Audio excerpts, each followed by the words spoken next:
parce que c'est un challenge pour moi. Je sais que j'ai peut-être une solution pour lui, mais à un moment donné, c'est plus à lui de payer. En tout cas, tant que j'ai pas un résultat.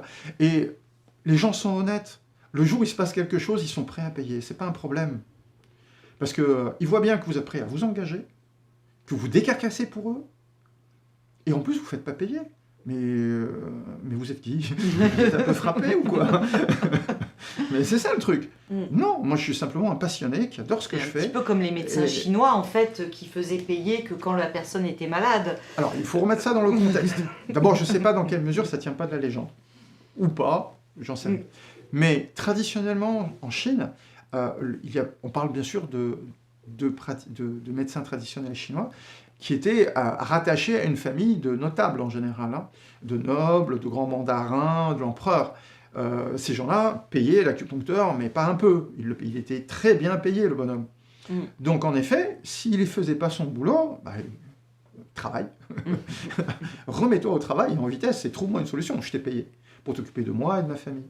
Alors, attention, si évidemment vous aviez la mauvaise idée de vous dire « Tiens, il y a une rivière glacée, là, je vais aller plonger dedans », c'est l'acupuncteur qui doit assurer derrière. Je pense qu'il y avait sujet à négociation quand même. Hein.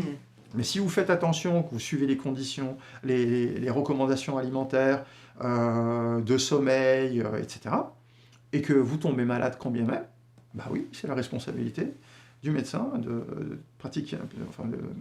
médecin traditionnel chinois, de vous remettre d'aplomb. Et je trouve ça très bien.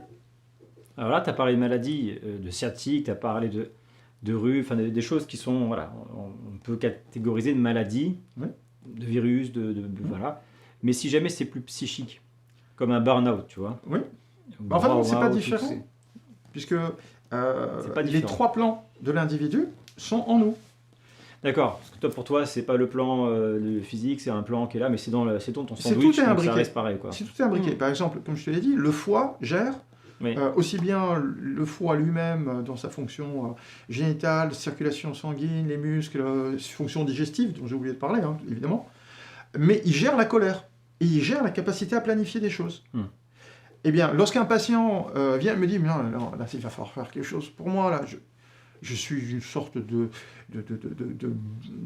poudrière, je vais exploser. » Bon, je sais que son foie, il faut que je m'en occupe. Ou alors peut-être sa vésicule biliaire, parce que la vésicule biliaire, c'est l'expression, l'extériorisation du foie en médecine chinoise.